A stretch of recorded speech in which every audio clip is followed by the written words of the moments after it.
México lindo y querido. Un grandioso territorio abrazado por 2 océanos. Rico en recursos naturales y culturas milenarias. México, uno de los más hermosos países del planeta.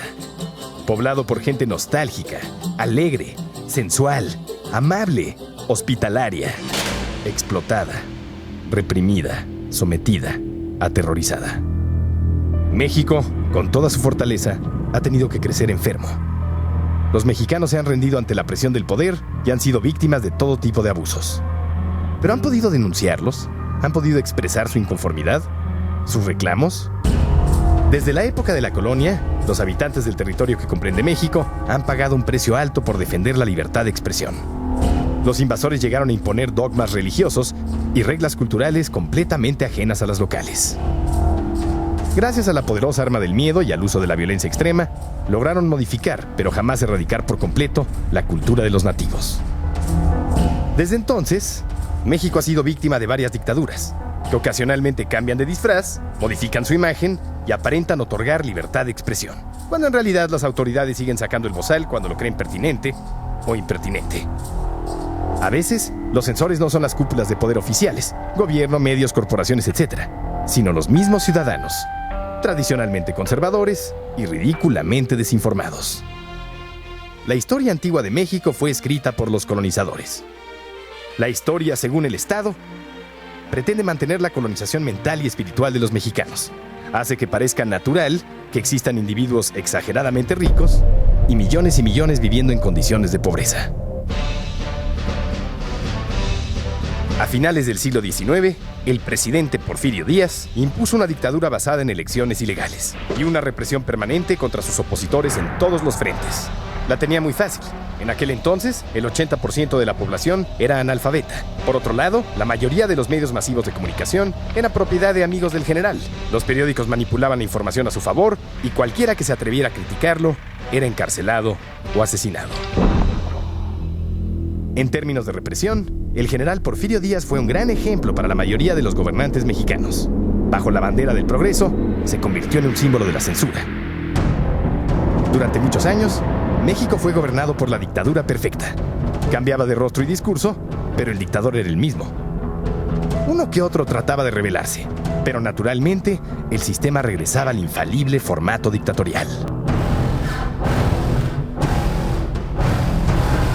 ¿Qué culpa tengo yo que el destino me haya convertido en un ladrón?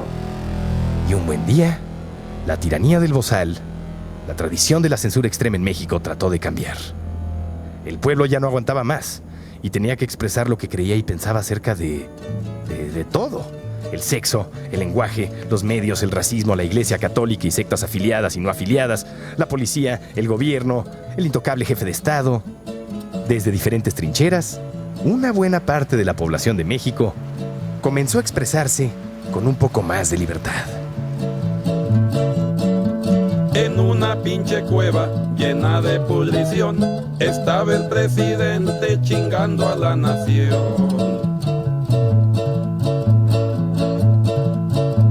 Era Carlos Salinas, aquel pinche orejón que tenía un hermanito igual que el de Bribón.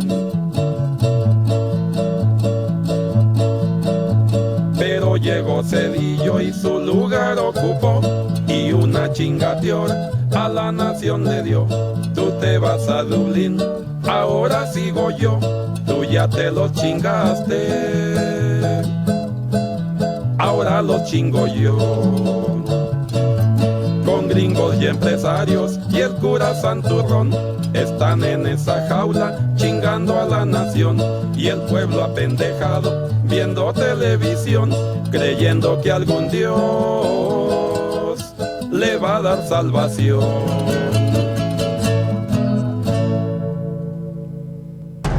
Las cúpulas de poder y las autoridades institucionales de México han tenido que enfrentar a muchos enemigos.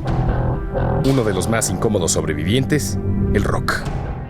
Esa explosión artística de euforia juvenil, aunque hoy nos parezca inofensivo, ha sido incómodo, incorrecto, desafiante, irrespetuoso. Sí, el rock ha sido temido, pero más que nada, incomprendido. El problema es que, bueno, en una época el rock and roll se le llega de una manera torpe a ligar al las posiciones comunistas, estamos en plena Guerra Fría además. El pelo largo de los hippies se asociaba con las barbas y el pelo largo de Che Guevara.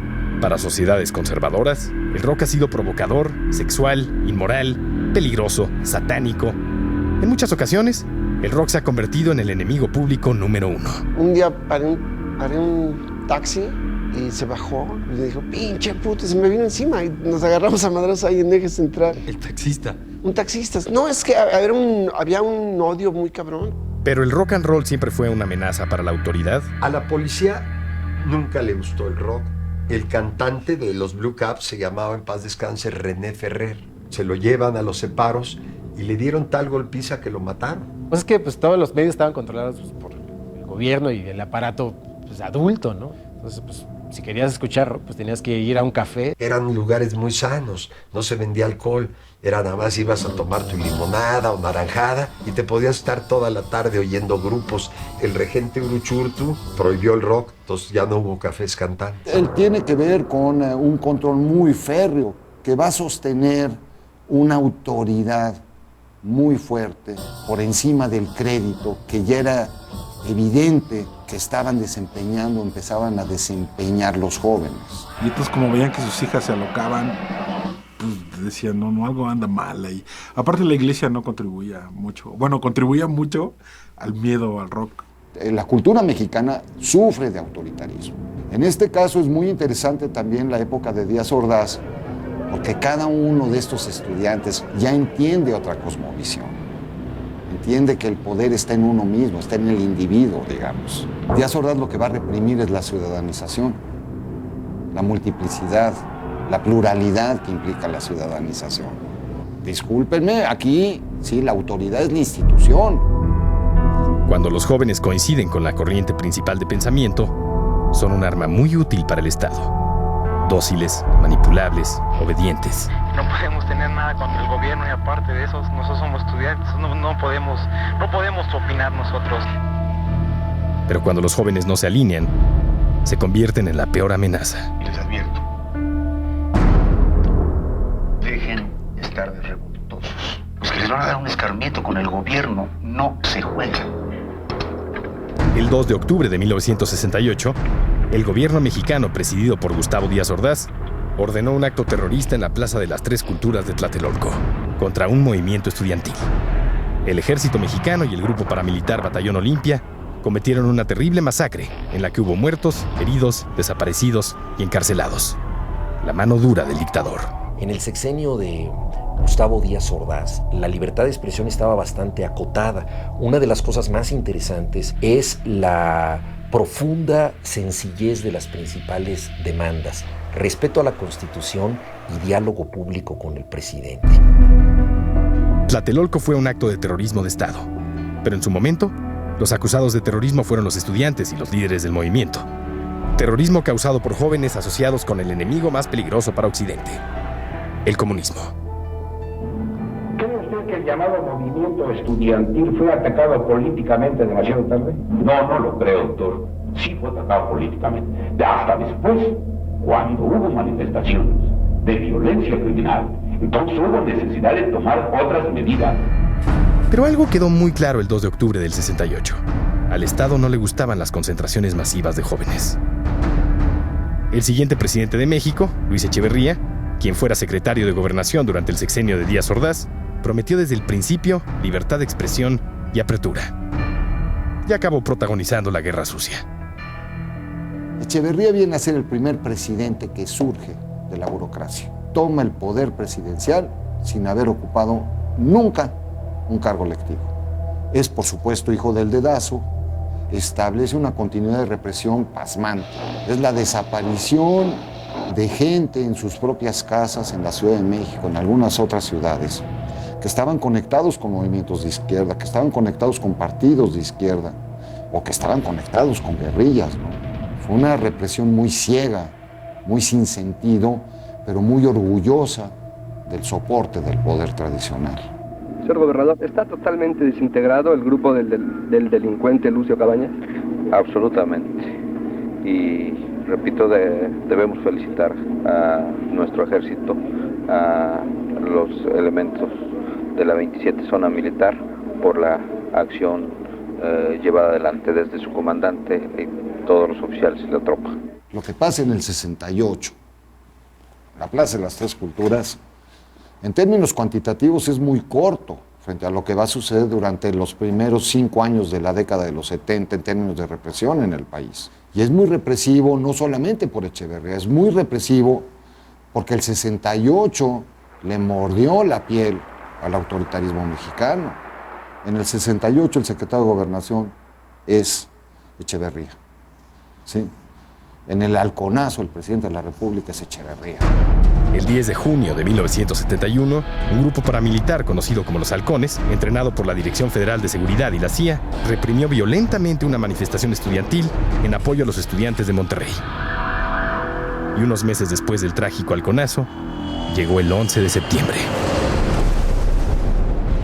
El 11 de septiembre de 1971 hubo otro atentado terrorista. Un ataque contra el Estado mexicano. Unos empresarios.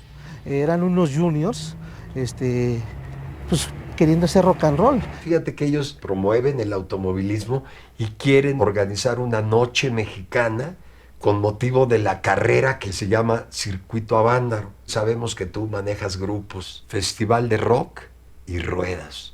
Un día hacemos el rock y al día siguiente la carrera de autos. La noche anterior habría 6,000 gentes, cuando mucho. Porque ya iban, desde que yo fui un día antes, ya iban con sus sleeping bags en la carretera. Fue una gran peregrinación. Parecía como si fueran a la villa, pero aquí eran puros rockeros y en Avándaro, en Valle de Bravo. Me voy a dormir al camión a las 6 de la mañana. Me despierta mi papá. Digo, oye, jefe, ¿qué te pasa? Sí, ya súbete porque llegó mucha gente en estas últimas 3 horas que te dormiste. Bueno, pues a ver, voy a ir a la tarima. Me subo y voy viendo más de 100,000 gentes y seguían llegando y seguían llegando. De veras, la raza se lanzó como pudo. Yo así también, o sea, te vas en un camión ahí, y aventones y todo, y llegas allá y de repente es un chingo de gente. Ya eran como 200 y tantos mil, cuando de repente 7:20 de la noche, 11 de septiembre del 71, ya arrancan los Duk Duks. Con ustedes arrancamos el festival, los Duk Duks de Durango. ¡Wow! Avándaro, yeah, Avándaro, yeah, yeah.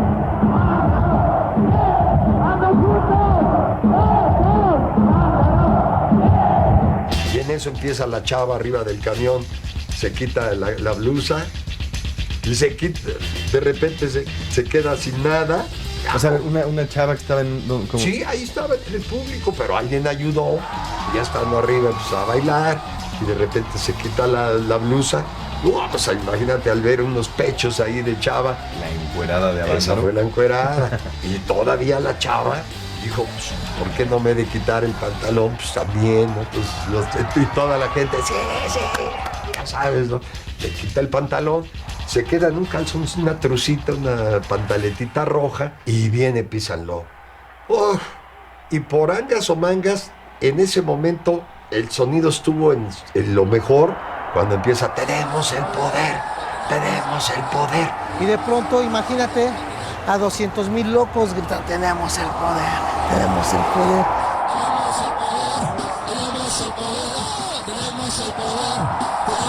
Después de la matanza del 10 de junio de los Halcones, que había sido 3 meses atrás, y de la matanza de Tlatelolco del 68, que de repente un ejército de 250,000 chavos te empiezan a gritar, tenemos el poder. El gobierno que sobrevolaba con un helicóptero a cada rato el área del festival, pues empezó a estremecer, ¿no? Como diciendo, ay caray, estos chavos no vayan aquí a... Pasó por radio, se estaba transmitiendo en vivo el festival porque era un gran acontecimiento. Pero Peace and Love, en plena euforia, después de Tenemos el Poder, se prenden y empiezan con un tema que se llamaba Up Against the Wall Motherfuckers en inglés. Y estos de Peace and Love se les ocurrió cantarla como marihuana. Estaban ya tan prendidos, que chingue su madre el que no cante. Entonces el gobierno dice, ay caray, cuidado, eso es... ¡Pum! Cortan la transmisión de radio. Imagínate la doble moral, el doble discurso, cómo estaba. En aquel tiempo decir una mala palabra era cosa muy difícil. Eso se viene a volver pan de cada día hasta que surge Molotov. Ya venimos. Ya cada quien hacía lo que quería. Era como decir, este día es el día de libertad en México. Vénganse de los halcones y de la matanza y hagan lo que quieran, ¿no? Pero no, paz y amor. Todo fue tranquilo, todo se controló. Pero el sensacionalismo periodístico se encargó de satanizar al Festival de Avándaro. Festival de droga, festival del desorden. Y a partir de ese momento, inicia un periodo de oscurantismo. La censura definitiva del rock en México. Cualquier cosa que representara jóvenes, rebeldía, desmadre, posibilidad de cuestionamiento. Las bandas nacionales, marginadas, despreciadas y totalmente vetadas de los medios, encontraron un refugio en los llamados hoyos funky. De lugares así verdaderamente horribles. ¿No? Pues que yo tengo un garage allá en Naucalpan. Oye, pero está lleno de aceite ahí de los carros. Todo. Pues ni modo, es lo único que hay. Y ahí va el rock. En esos lugares pues eran lugares cerrados donde de pronto estabas tocando y llovía. Llovía adentro, había un bar y había chemo, chelas en bolsita de plástico y toques. Afuerita había siempre un tira, un judicial de mierda, ¿no? Que estaba extorsionando. Que ellos eran los que... Ellos vendían todo y otro lo de siempre, ¿no? Te ofrecían 300 varos por la tocada, ¿no? Entonces ya Duk Dux, Javier Batis, el Three Souls in My Mind, botellita de Jerez. Y cuando terminamos ya llegaba el compa y decía, no salió, estaba hasta el culo la chingada. No salió, cabrón. Ahí están 60 varos, ¿no? Órale, vas, pues, chido, ¿no? Ya que no. Si vas a un concierto de esos tienes el temor de que hay una racia. Las racias era cuando llegaba la policía y se llevaba a los chavos, se llevaba al empresario que hacía el concierto y se llevaba a los músicos y los instrumentos. Había uno que se llamaba, en Tlalpan, que se llamaba El Pozo, que era un pinche pozo. O sea, habían hecho un pozo gigante, entonces ya estaba seco el pozo, entonces bajabas por una escalera así que te podías matar fácilmente y hasta abajo eran las tocadas, así underground de veras. Lamentablemente no hay tantos testimonios porque sí era subterráneo. El único referente claro que se tiene a nivel general pues es el Three Souls in My Mind. El siguiente dictador del PRI, José López Portillo, inició un periodo de relajamiento moderado en la disciplina de dogmas y mentalidades cerradas. Pero eso vino acompañado de nepotismo, influyentismo, despilfarre, corrupción y un cinismo sin precedentes. Como presidente fue una cabeza casi desorbitada, o sea, todo se valía a su amante, su nepotismo abierto, es decir, el elemento positivo en los 60 se desvirtúa para cuando llegamos a López Portillo en el cinismo. Pasaron más de 15 años para que el rock superara la era de la prohibición. La llama se mantuvo encendida gracias a unos cuantos sobrevivientes. Y durante el sexenio gris de Miguel de la Madrid, junto con la transformación neoliberal, surgió un movimiento conocido como rock en tu idioma. Ahí metieron a bandas latinoamericanas, españolas, mexicanas de pop. No más que les latía decir que era rock. Es como lo que está pasando actualmente. A la par de todo eso, en México hubo un movimiento de punk muy chingón. Pues es que México es el país que tiene más punks, ahí donde hay más pobres. Pero el país tenía que avanzar rápidamente para cumplir con las necesidades económicas internacionales. En 1988, había que elegir a un nuevo personaje para representar a la dictadura moderna. La política económica del régimen de la Madrid fue la política que llevó el secretario de Programación, que era Salinas de Gortari. La esperanza capitalista neoliberal, la culminación del proceso de modernización de México, encarnada por un mesías tecnócrata. Y desempeñar leal y patrióticamente el cargo de presidente de la República que el pueblo me ha conferido.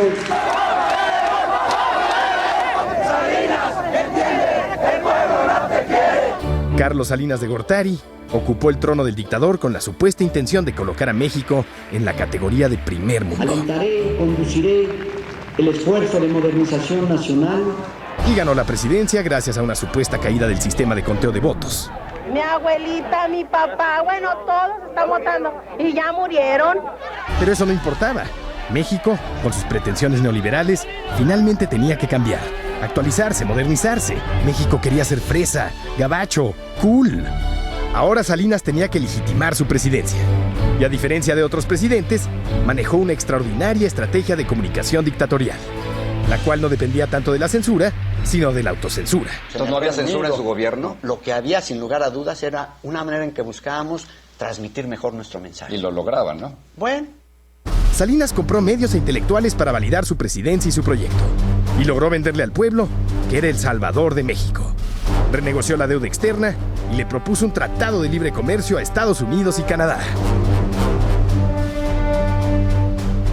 It will be hard for my country because we have to compete with a very advanced technology from other countries that are regions that we are.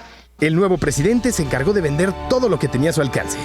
Y para 1993, de las 1.115 empresas estatales, solo quedaban 213. También privatizó el campo, desmantelando los ejidos y aumentando el flujo de migrantes a Estados Unidos. Para la clase media y la oligarquía, Salinas era un presidente ejemplar. En Estados Unidos, era la faceta del dictador que habían esperado durante más de medio siglo. Y en el resto del mundo, era visto como un Gorbachov latinoamericano. Perestroika la mexicana. México era ahora oficialmente un país en vías de desarrollo. Un país triunfador. Netherlands, Miss Universe is Mexico, Lupita Jones. La entrada en vigor del Tratado de Libre Comercio de América del Norte, el 1 de enero de 1994, provocaría que este maltratado y explotado país tercermundista se modernizara automáticamente.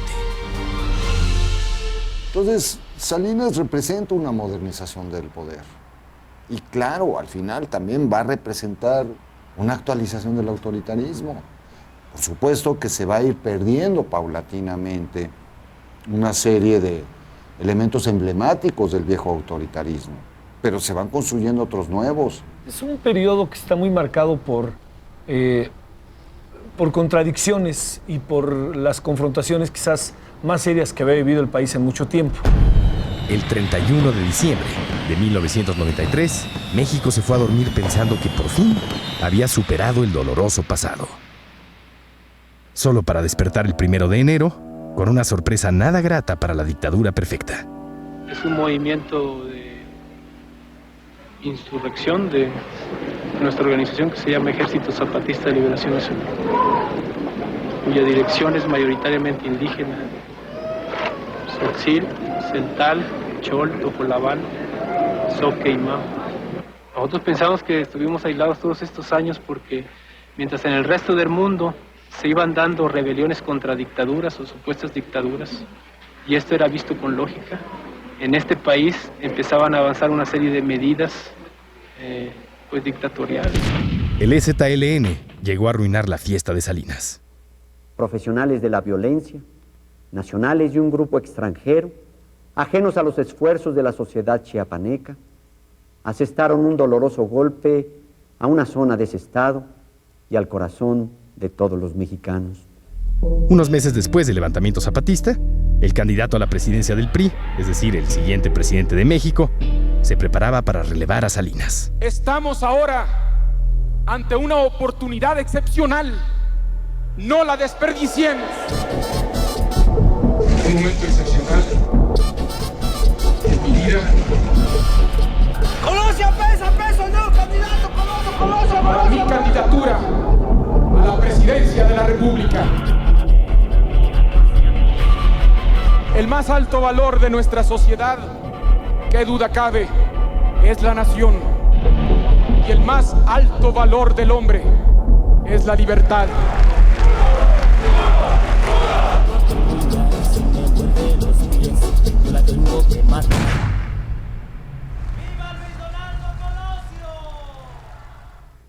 Hace unos momentos se ha cometido un acto infame contra el licenciado Luis Donaldo Colosio. Luis Donaldo Colosio Murrieta es asesinado en Lomas Taurinas, en Tijuana, Baja California. Compatriotas, hoy ha fallecido Luis Donaldo Colosio. Naturalmente, surgen todo tipo de sospechas. En mí encontrarán siempre una sola voz. ¡Que viva México! Meses después del asesinato de Colosio, en septiembre del 94, José Francisco Ruiz Massieu, cuñado de Salinas y secretario general del PRI, también muere asesinado. El prestigio de Salinas se desintegraba rápidamente.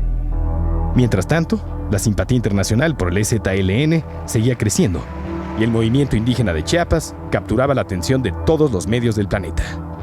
El subcomandante Marcos era el nuevo revolucionario mexicano. Su mejor arma, la palabra. Marcos tenía muchos medios internacionales a sus pies y las cámaras eran sus mejores aliadas. El diario New York Times llamó al movimiento zapatista la primera revolución posmoderna. Varias veces conversé con el subcomandante Marcos y el subcomandante varias veces hablaba con un lenguaje de una enorme convicción respecto a la causa indígena. Y establece la palabra como una forma de poder que se había olvidado.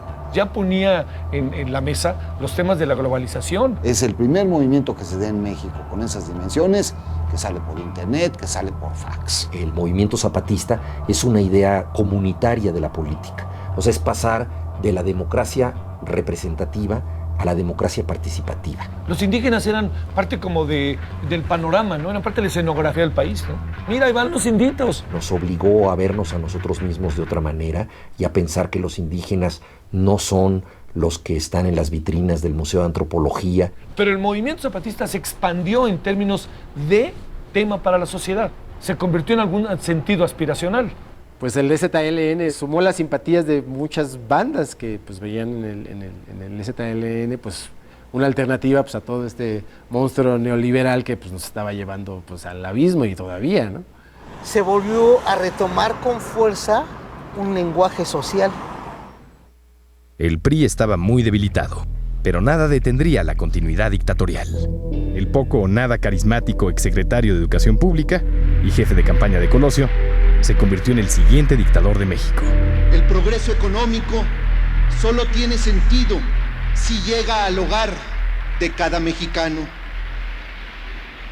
Pocos días después de la toma de posesión de Zedillo, llegó el error de diciembre. El error que provocó el llamado efecto tequila, por el impacto de la economía mexicana a nivel internacional. Pero entonces empezaron los reclamos. Los cedillistas le decían a los salinistas, oigan, dejaron la economía puesta con alfileres.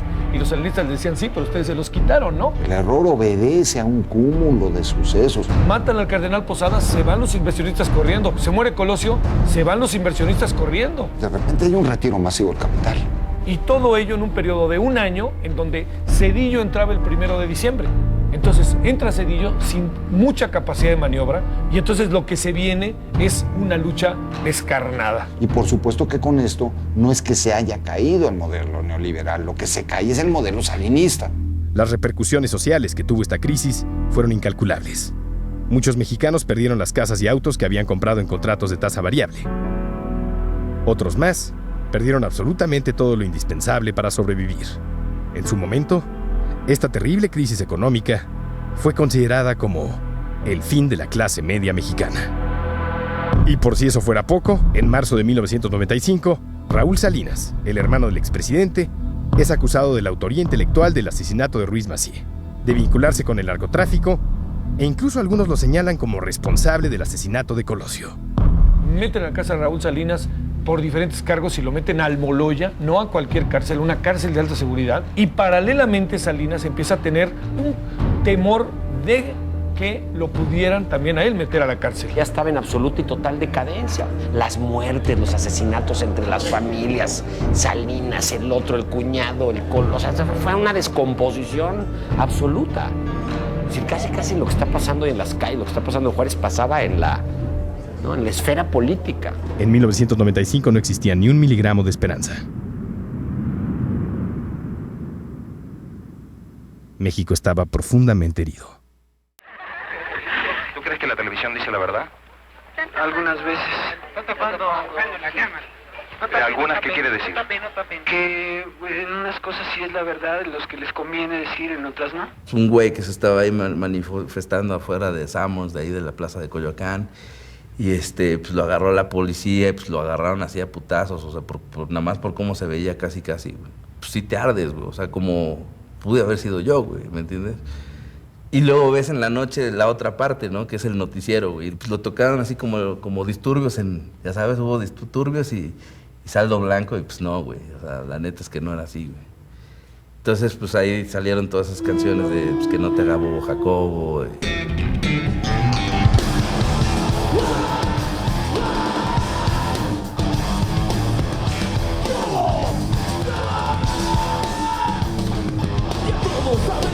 ¿Qué nos hacemos? A todos nos lleva unos más, otros menos. Como todos los periodistas mainstream de la época, sobre todo de los 70s, pues estaba al servicio del PRI. La verdad, Jacobo era un personaje nefastísimo. No habló poco sobre la masacre del 2 de octubre del 68. Te pasas hablando como una comadre. Recibes propinas de Carlos Salinas. Transmites en vivo, noticias pamplinas. La complicidad con el gobierno, la información sesgada, el ocultamiento de datos. Eso era, ¿no? Entonces, bueno, pues él tenía que decir lo que le decían que dijera. Hay un periodista que te da noticias en un noticiero y se televisa. Que no te haga bobo, Jacobo. Que no te haga bruto ese puto. Pienso yo que lo que decía Molotov no hablaba precisamente de Jacobo Zabludovsky como persona, sino de todo lo que había detrás de un güey que daba la cara. Dígase Televisa, corrupción, medios, PRI, sobre todo PRI, claro. Bueno, lo dijo el dueño de la empresa, yo soy un soldado del PRI, ¿no? Le vendes noticias al mejor postor. Eres un impostor desde la mañana que tengo la... El poder que han tomado los medios en el mundo, ¿no? La gente que maneja los diarios, los sitios de internet, los buscadores, es bastante siniestro. Y todos los que están al aire nos siguen haciendo bobo todos los días. Es lo mismo, no ha cambiado. Hoy puedes decir que no te haga bobo Loret o que no te haga bobo Joaquín. Es lo mismo. Molotov viene puteándolos del segundo disco, así les va.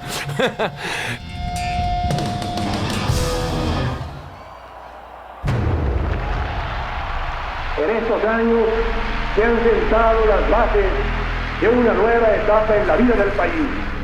Bueno, doctor, pues cada quien mata las pulgas a su modo.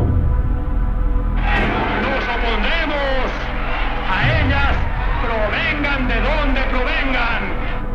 Vivimos tiempos de cambios extraordinarios. Y de lo que somos capaces de hacer.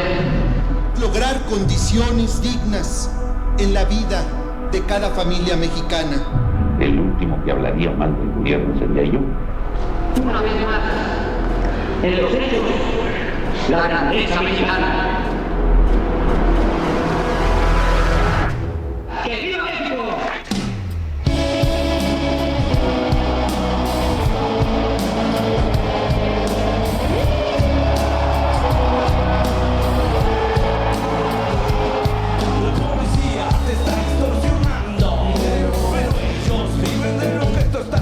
Y si te tratan como un delincuente, no es tu culpa.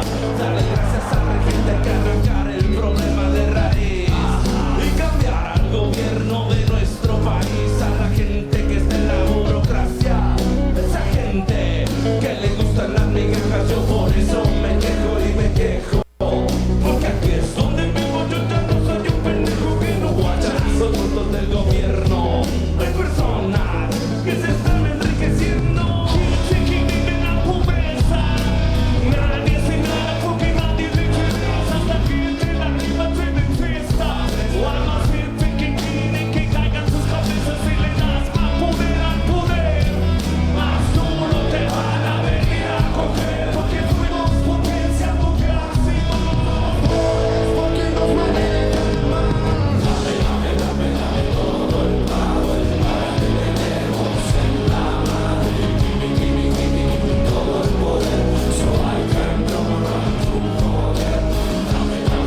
momento preciso se dijo en una rola y movió las mentes de un chingo de banda, ¿no?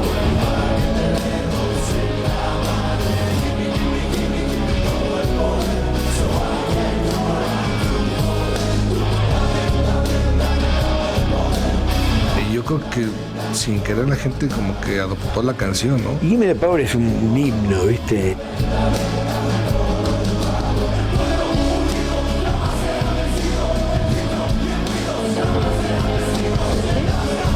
Lo que perdura como un continuo es la crisis. O sea, hay generaciones, los más jóvenes, que lo único que han conocido es eso, la crisis, ¿no? Es una canción que es común a muchas sociedades, porque es la verdad, ¿no?